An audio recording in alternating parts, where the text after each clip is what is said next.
Alors, on parle actuellement souvent des biais cognitifs, notamment chez les gens qui attaquent l'astrologie. On dit « Ah, mais les astrologues, ils ont un biais cognitif, ils ne voient que ce qui correspond à leur position, etc. » Et c'est vrai que ça existe, ça. Mais ça existe notamment dans l'histoire du Covid et du vaccin. Les gens qui sont fait vacciner, ils ont un biais cognitif. Ils ont fait le pari du vaccin,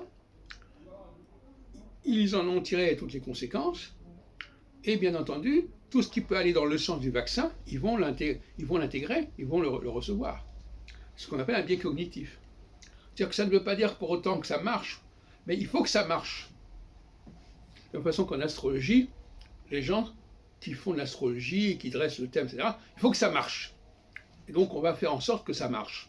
On va voir que les choses qui marchent.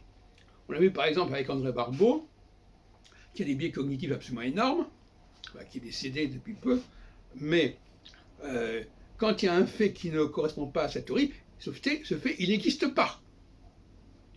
Par exemple, la crise de Cuba, il ne l'a pas prévue, ça ne correspond pas à son système, donc il n'en parle pas.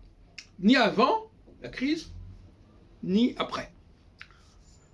Et donc, ça, c'est ce qu'on appelle les biais cognitifs. Je ne retiens que ce qui va dans mon sens.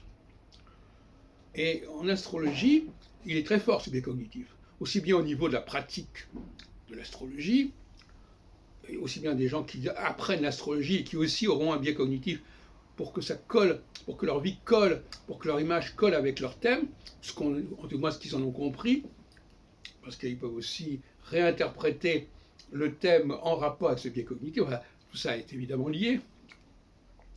Mais nous sommes comme ça, nous faisons des choix et nous ne retenons que ce qui nous convient, ce qui nous conforte dans nos choix, dans nos paris.